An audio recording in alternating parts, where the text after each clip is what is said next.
The world is getting more virtual, even services like roofing. Your SEO is doing double duty then. It is doing double duty or triple duty. Business goals right now is to try to get to the bottom of the RivalFlow list, but he doesn't think there's a bottom. You're doing all the things, pulling out all of the tricks. Roofing is lucrative and very scalable. Is it? Oh. Welcome, everyone. I'm Mike Roberts, founder and CEO of both SpyFu and RivalFlow. And today I have Christine Bowen, the founding partner at Austin Roofing and Construction. It is a wildly successful roofing company based in Austin, Texas. Thanks for being here, Christine. How did you get into this business? I really love these stories. So construction is one of those things that it's generational. Typically, it's your family. Tim is third generation construction, and our son wants to go into the roofing company. So there'll be fourth generation here in Texas. My background is in culinary, restaurant management, chefs, that sort of thing. Right. I got into sales and it was nice to actually make money. MetLife hired me to an independent agency in Austin. So we moved to Austin. And at the same time, my husband opened up Austin Roofing and Construction. So you can just imagine we've got two new businesses, a house, children, house payments, and yeah, because we're smart. Tim says, I'd love it if you do what you do for me.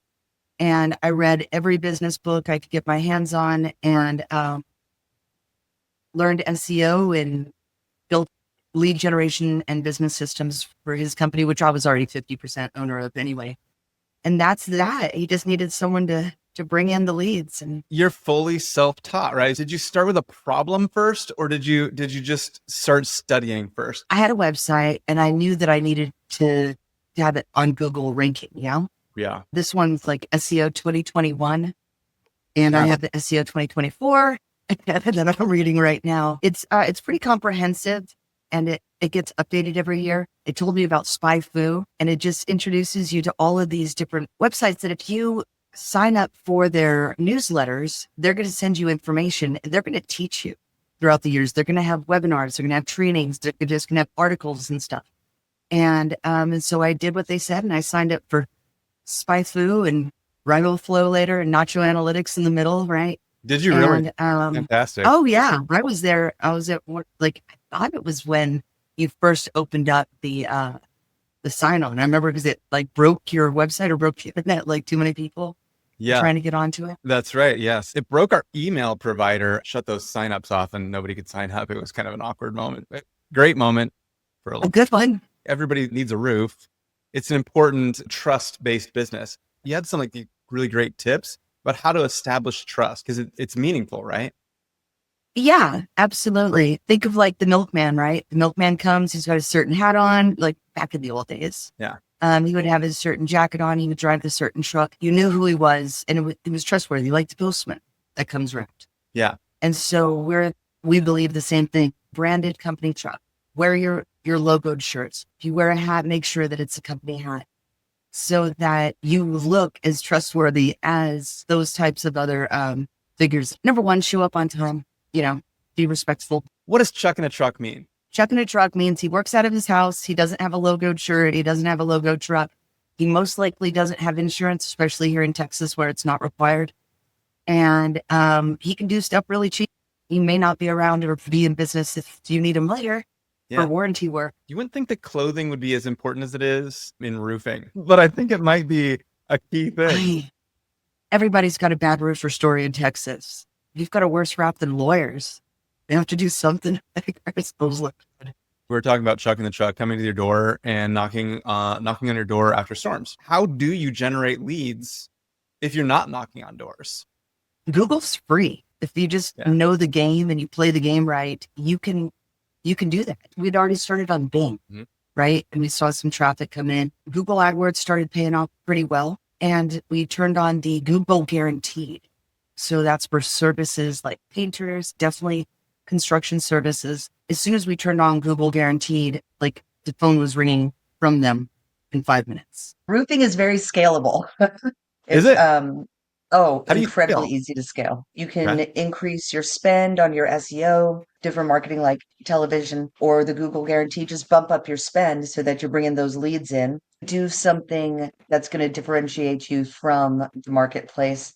We give them a truck. That's part of your package. Actually getting leads. instead of having to go door knock every day. You get your apparel paid for you. We even give them a company credit card. These kinds of things can allow you to attract top talent that knows that they can exponentially increase their wealth production by having these additional assets. Your SEO is doing double duty then, right? Yeah. Because it's not only getting you more leads, but it's helping you scale at the same time on the backside of that. Absolutely. People call for all sorts of different positions, but mainly subcontractor. So SEO, it is doing double duty or triple duty. Crews are very easy to scale. We've seen 30% growth on average for our company over the years. Hiring salespeople is relatively fast. True sales is really what you're doing, is you're educating. We have to assume that who we're talking to is intelligent enough to make all their own decisions if they have all the correct facts in front of them. Tell me about like how SEO drives your lead volume. What are you getting from your SEO and where are you driving your customers? Our main thing is just come over to the website because we have some really cool tools right there on the website. One is an instant roofing estimator. You can just click that, and in 2 minutes, you can have an estimate. We also have an option for people to schedule their own appointments. The world is getting more virtual, even services like roofing. I would say 50% of the leads that are coming in via website are, yep, clicking that button and setting up their own time. Yeah, that's And like, fantastic. I expected that your CTA was to generate a phone call, but your primary CTA here is clearly set up a visit. Fantastic. I love it.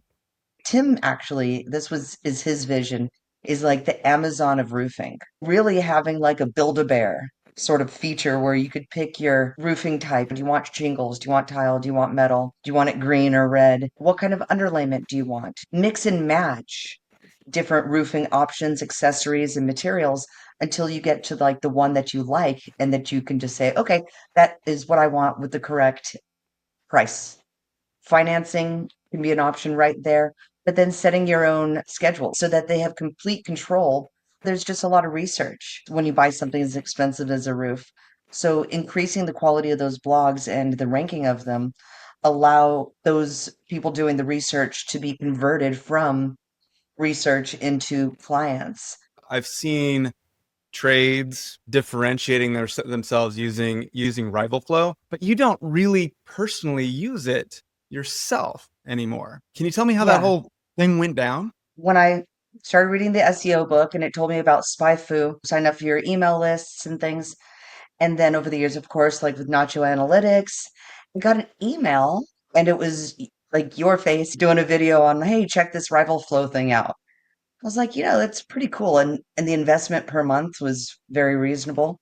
When I first started using it, I wasn't doing it the way I'm supposed to be doing it. So if you look back, I was doing it wrong. Like in the beginning, I was just kind of breaking the rules. I wasn't using like all of the information. Maybe I only used part of it.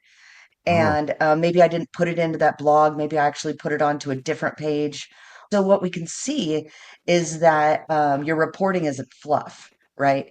If you don't follow the directions, it's not going to work the way it's supposed to. So I figured it out and started using it properly. I gave it to my marketing guy that does like leads and marketing with me. You've been able to just turn it over to your assistant, and he's been able to keep working on it. He's the one that's done the majority. Actually, one of his business goals right now is to try to get to the bottom of the RivalFlow list, but he doesn't think there's a bottom.